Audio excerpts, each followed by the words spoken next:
مولانا یوسف صاحب رحمۃ اللہ علیہ کے دور میں ایک نوجوان جرمنی جا رہا تھا پڑھنے کے لیے، تو اس نے مولانا یوسف صاحب سے کہا کہ حضرت میں جرمنی جا رہا ہوں پڑھنے کے لیے، چلہ میں نے لگایا ہے، تو اب آپ مجھے کوئی ہدایات فرمائیں میں وہاں کیسے وقت گزاروں؟ تو فرمایا 4 کام کرنا، جب نماز کا وقت ہو جائے زور سے اذان دینا 1 کام، نماز پابندی سے پڑھنا 2 کام، کسی کو دعوت نہ دینا 3، اپنی نگاہوں کو ہمیشہ جھکائے رکھنا۔ یہ مشورہ کون دے رہے ہیں؟ تبلیغ کے امیر جو خود داعیے، جو اس زمانے کے داعیے اعظم ہیں، کہہ رہے ہیں دعوت نہ دینا، اذان دینا، نماز کا اہتمام کرنا، دعوت نہ دینا، نظر کو زمین پہ ٹکائے رکھنا۔ انہوں نے شروع کر دیا۔ اب جو ہی نماز کا وقت آئے یہ پارک میں کھڑے ہو کے شروع ہو جائیں، اب لڑکے لڑکیاں اکٹھے ہو جائیں، کیا ہو رہا ہے، یہ کیا کہہ رہا ہے، یہ سمجھ میں نہیں آ رہا، لیکن چونکہ اللہ کا نام ہے تو اللہ کے نام میں اثر تو ہے، دل بڑے کھنچتے ہیں اس سے۔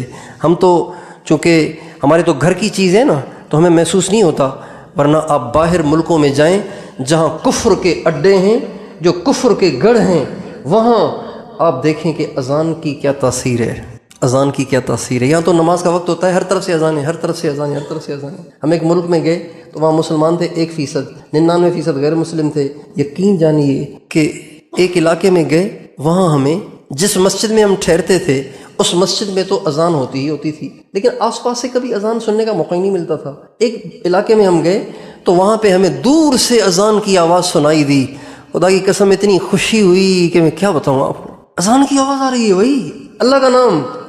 اب یہ نوجوان اذان دے اور لڑکے لڑکیاں اکٹھے ہو جائیں اور پوچھیں کہ بھئی یہ کیا کر رہے تھے آپ؟ میں اللہ کی عبادت کرتا ہوں، یہ اللہ کا حکم، پہلے اللہ کا ذکر کرتا ہوں پھر اللہ کی عبادت کرتا ہوں۔ اب لڑکے لڑکیاں امپریس ہوں، متاثر ہوں، بڑا اچھا، یہ کتنا سکون ہے یار، یہ دیکھو اذان دیتا ہے، کتنا سرور ہے اس میں، یہ جو نماز پڑھتا ہے کتنا سکون مل رہا ہے اس کو دیکھ دیکھ کے۔ تو لڑکے لڑکیاں متاثر ہونا شروع ہو گئے، دعوت دینا منع تھا، لڑکے لڑکیاں متاثر ہو رہے ہیں۔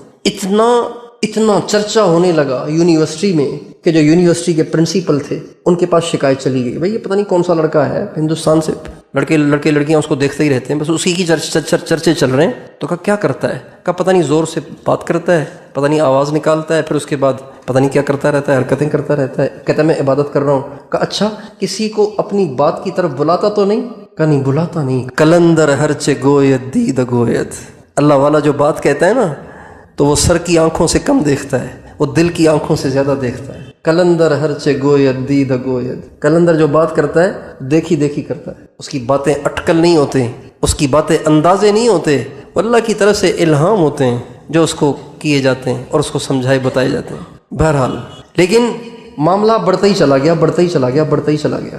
اب جب دعوت ہی نہیں دیتا تو کوئی ایشو ہی نہیں ہے پکڑنے کا، اس لیے کہ کفار کا یہ نظریہ تو ہے نا کہ بھئی ہر ایک کو آزادی اظہار ہے، جو چاہے کرے، کوئی پابندی نہیں ہے۔ تو آزادی اظہار کے ایک غلط آئین کی بنیاد پہ پکڑنے کا کوئی ایشو ہی نہیں ہے۔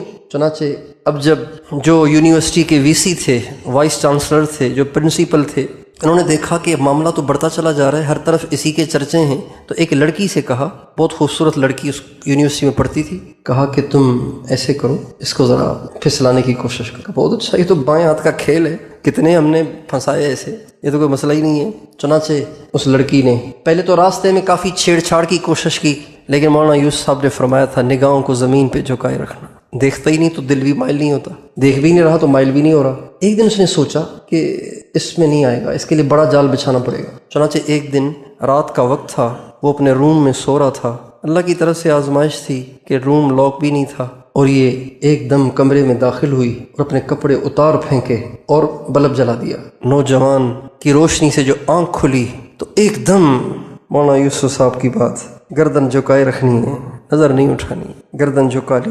لیکن اس موقع پہ جو گردن جھکائی تو ہمارے نبی نے فرمایا نا اللہ اس کے دل میں ایمان کی حلاوت پیدا کر دے گا۔ وہ جو گردن جھکائی ایک دم ایک سیکنڈ بھی نظر کو ٹکایا نہیں، نظر جو جھکا لی تو اس کا اثر یہ ہوا کہ اس نوجوان پہ گریہ طاری ہو گیا، بہت رویا، اتنا